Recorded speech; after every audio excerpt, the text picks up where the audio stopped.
We've got one burning question, and it's a big one after our most recent visit to Cedar Point. And that is Cedar Point overrated? We're going to deep dive into it on this episode of Rollercoaster Rants.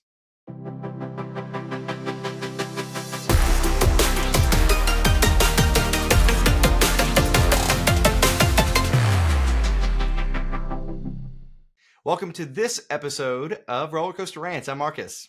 And I'm Ryan. And we've got a big question today. Yeah. And it's a very complex answer to a simple question. And the question is, Ryan, is Cedar Point overrated? Yes. No, I'm just kidding. Yeah, I mean, it's a very open-ended question. We're trying to get to the bottom of if Cedar Point, is worth the trip, worth all the money for you guys to go to. And we're going to go over good things, bad things, and if we think it's overrated in this video. I mean, the thing is Cedar Point is a destination. It's a place that people want to go to, dream to go to for years and years, and people travel to America solely for Cedar Point. And so it's a park that is a place that you want to go and you want to have a good experience. And there are some good experiences, but we are going to spend quite a bit of time talking about some really big issues that we find with Cedar Point. So let's just go ahead and deep dive into it. Ryan, whenever you go to an amusement park, a theme park, you want to ride roller coasters, you want to ride the main attractions, and something that we kept finding ourselves have issues with is being able to get on roller coasters. Yeah, ride availability was very iffy for the 3 days we were there. 3 days. And I mean, we only got on Maverick, I think 3 times, and we were trying a lot. It's one of our favorite roller coasters of all time. I think we only got on Millennium Force 4 times. And then Steel Vengeance, of course, we didn't think we were going to get on that at all. We kind of went over that in our roller coaster rankings video. By the way, you can check that out. We posted it a couple weeks ago. But it's just not knowing if you can get on rides and just having them go down so much. We'll actually post a picture right now of the ride availability when we were checking out the app when we were there. And it was crazy. It was like 10 just big red closes, which of course, you have the crowds that makes the other lines get longer. For us, it's not as big of a deal. It is in some aspects, which we'll talk about, but especially for people that don't have fast pass, the general public, it's just it makes an experience a lot worse when everyone is just concentrated on, if only Millennium Force is open from the big rides, or only Mavericks open, or none of them, which we actually had happen. None of them were open. None of the big 4. Of course, Top Thrill is closed for the year, but none of the other big 3 were open. So it's just like, these middle tier rides, which honestly wouldn't be standouts in other parks. You're waiting an hour for, and it just kind of sours you on the experience. And I can only imagine if we were there one day how I would have felt about some of that kind of stuff. My feeling going into it, and the main reason, so we went up for Halloween weekends, and first I understand that Halloween weekends and the haunt fall festivities for most of the parks are one of their busiest times. I just experienced that with Kings Island this past weekend. It's extremely busy, and it always is. But the things is that whenever you go to these parks and it's extremely busy, it doesn't change the fact that you want to get on these rides. And my thought process going into this specific trip, we planned 3 days to ensure that we were able to get on everything. And it wasn't the fact that we wanted to just get on, Steel Vengeance 10, 15 times. We went with the mindset of, okay, we understand that ride availability is an issue at Cedar Point. We know that not everything's going to be open all the time. And with that in the back of our mind, we say we need 3 days there. Yeah. And that might be an exaggeration, but still, I don't think it's an exaggeration. Yeah, I don't think it's an exaggeration. I think it's fair. I mean, and unfortunately, we dealt with that. There was a couple that we met at our hotel, excited to go to Cedar Point. It was on the Thursday, the very first night of the weekend, and They were open from 6 to midnight that night, and they were only going to be there that night. And then they were driving down to Kings Island for Haunt that weekend. So they didn't get on Steel Vengeance because it was closed all night. It Yep. was closed all day Friday. And We were lucky enough to get on it Saturday, but very we were lucky. lucky. We were lucky. But all that to say, thankfully they were working hard to get Steel Vengeance open, but we unfortunately got the brunt of Maverick being closed. There wasn't working hard to get Maverick back open. It went Or at down. least it didn't look like it. It went down at 10:15, 10:30, and they gave up on it and just closed it down for the night, which I don't really, that kind of rubs me the wrong way when parks do that, to be honest. I want them to be trying to get to the end to get the rides back open. I'll just throw another kind of con out there while we're talking about it, and I just think the overall kind of vibe and atmosphere just doesn't stack up to some of the other parks we visited this year. It's more commercialized, I suppose. The staff's not always super friendly. It just doesn't have the vibe of a Kings Island or a Holiday World. It just doesn't have the vibe of those parks that everyone's happy to be there. It's more like it's great rides, but you have to have all the baggage that comes with it, kind of thing. Yeah. So yeah, I mean, and who isn't going to be disgruntled at walking around and here's another ride closure, or is this ride going to be open? Is there going to be enough staff? And again, we're trying to break this down, and we still love being there. We still love. We need to going preface this with saying that we will be probably going to open weekend of next year. Yeah, It's just this park. It just comes down to it could be just a lot better, and it has. I mean, it has the best ride lineup in the world, arguably. Next year, it will for sure have the best ride lineup in the world. So it's like, it's just how good of a park it could potentially be, and how it just if you're going there with expectations sky high, it's just a lot of room to be let down. Yeah, and I mean, we're not even factoring in the closure of Top Thrill 2. Unfortunately, that is an issue separate of this video and separate of us ranting about. But well, I mean, you've got to think. I mean, it's easy to say now, but with Cedar Point's, was there going with Zamperla, just that question? Everyone questioned it because a big question mark. Zamperla, they don't do rides like that, and it's just been a disaster so far, obviously. So we'll see. We haven't closed the book on it yet, but we'll see where it goes. Yeah. So so when we say the ride availability, we are saying the day to day. We're not saying those extended closures, which again, the caveat of, could it be a question mark on the main heads of Cedar Point, to be determined. But yeah, I definitely think that unfortunately you really have to think about ride reliability whenever you plan a trip to Cedar Point, and that's a pretty big asterisk to have next to a trip. Is a real, when you're spending that much money to come, especially for people overseas coming to America and planning that, you're factoring in so many expenses. And thankfully, we do have the season passes, we do have the season fast lane. But if we didn't, think about the amount of money that we would have had to have spent to have gone for 3 days, and some people are eating that cost. I mean, it stinks.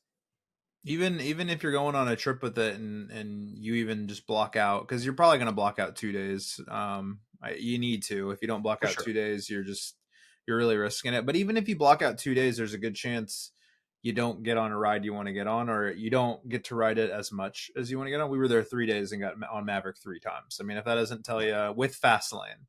So there's just a lot of question marks with Cedar Point, and it's just unfortunate because it's just got so much potential. That's what it is, really. It's the flagship park. It has the best coaster lineup in the world, probably, and you're just expecting to have the best time ever when you go. But all in all, you might end up having a better time at parks with worse lineups. Which is kind kind of the big. I mean, it's obviously easy to compare it to Kings Island because they're pretty close. They're both Ohio parks. They're both probably the top two parks in um, the Cedar chain. Yeah. And Kings Island's just got the best operations. It seems significantly cleaner. The vibes are better for the most part, in my opinion. It's just outside of the coaster lineups, it's a night and day Yeah. kind of difference. So we go there more and we live closer to there. So it's like, it's easy to compare the two for us, but I'm sure there's other parks with the same kind of feeling.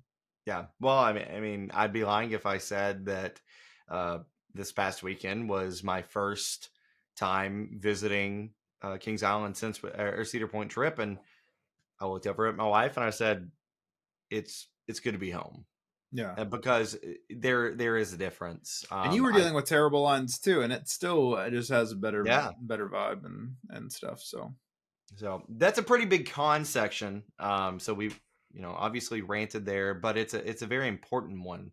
So we'll switch to some positivity. Let's get some positivity into the conversation of why Cedar Point is great, and we'll hit just a few of them. And the first one, Ryan kind of mentioned here, one of the best coaster lineups in the world, if not the yeah, best. we'll hit them, but them. I mean, these why it's good. Yeah, It's best roller coaster lineup in the world. When it's 100% hands down, it's just got four, and then we're adding a new one next year. I'm excited yeah. for that. But Time's curse. four just top of the line. It would be number one at any other park coasters. So it's at an unfair advantage. I actually think their middle tier coasters are a tad overrated compared to some other parks.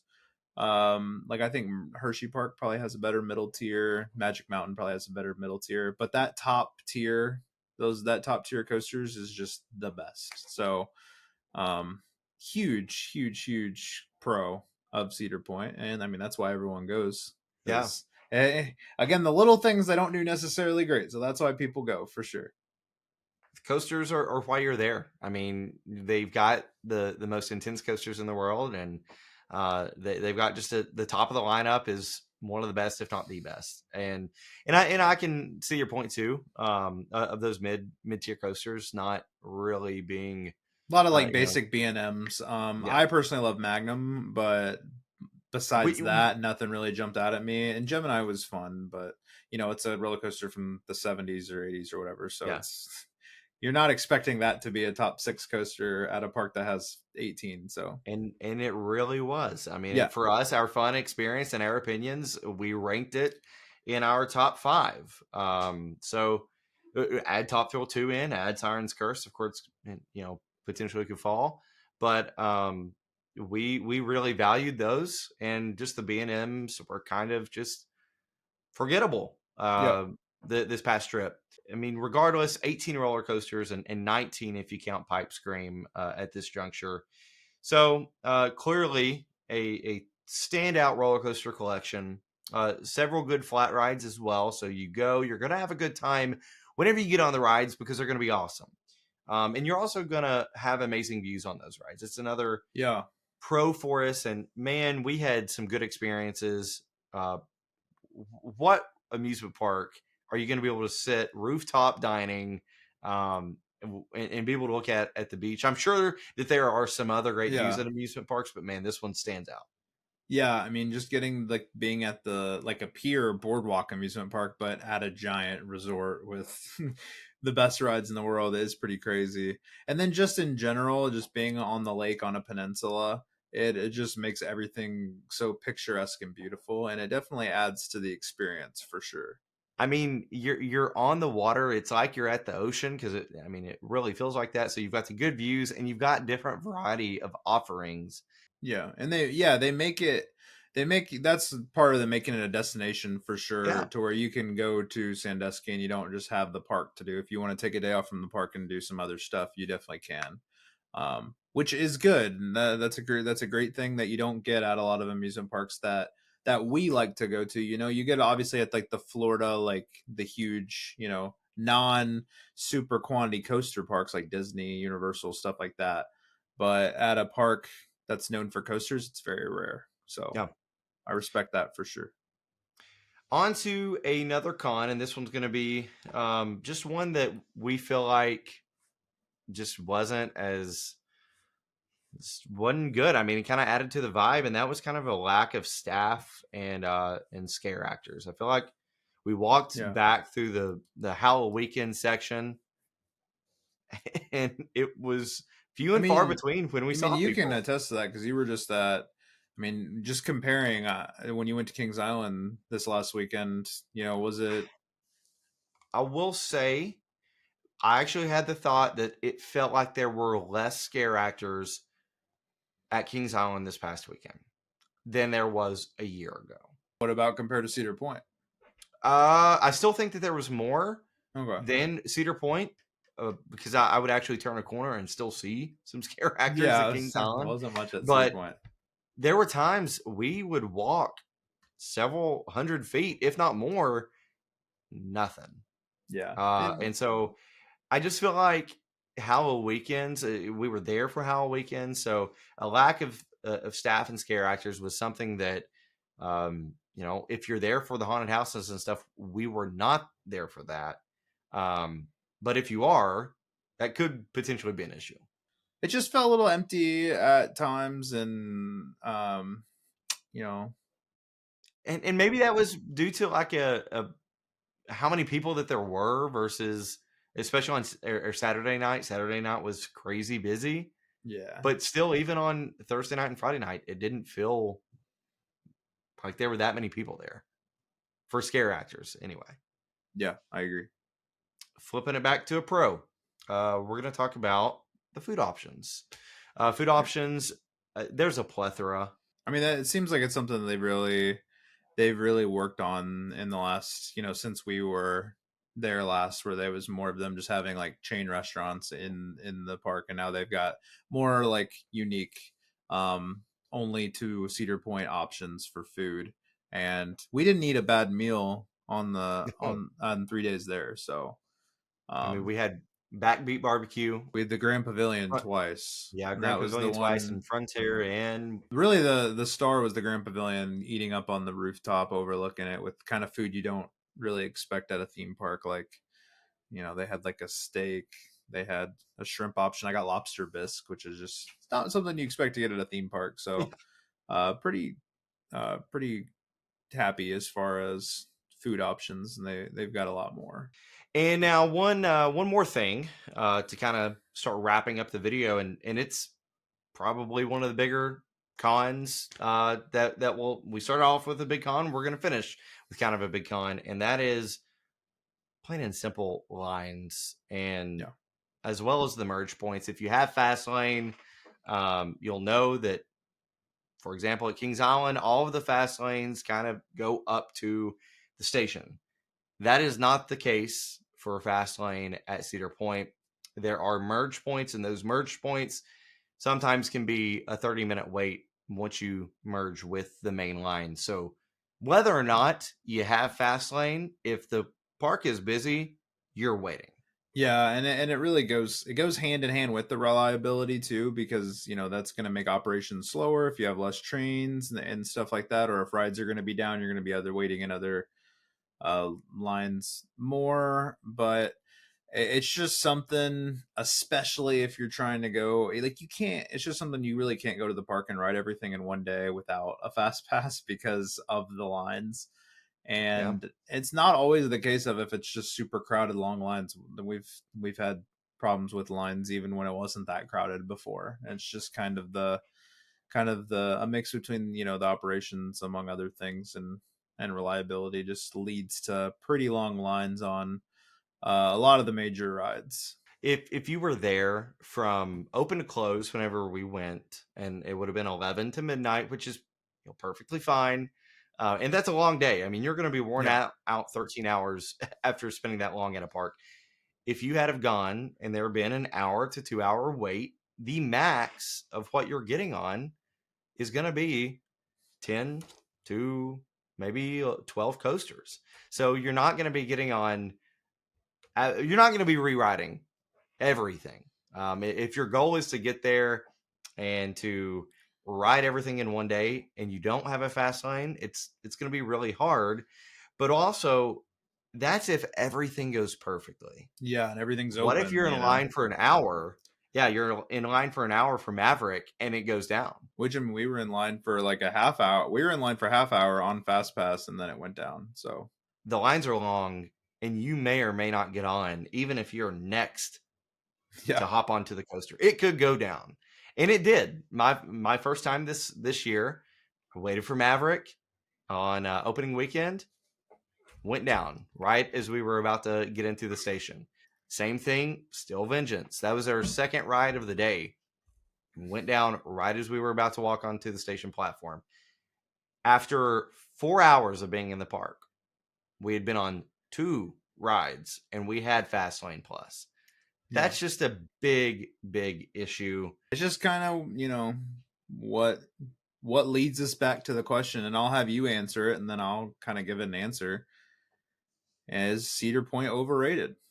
When you weighed all your pros and cons, do you think it's overrated? When it's all said and done, no. No, I don't think it's overrated because you get some of the best experiences ever in the world on a roller coaster. Still, Vengeance is my number one, and I will go and I will deal with the lines.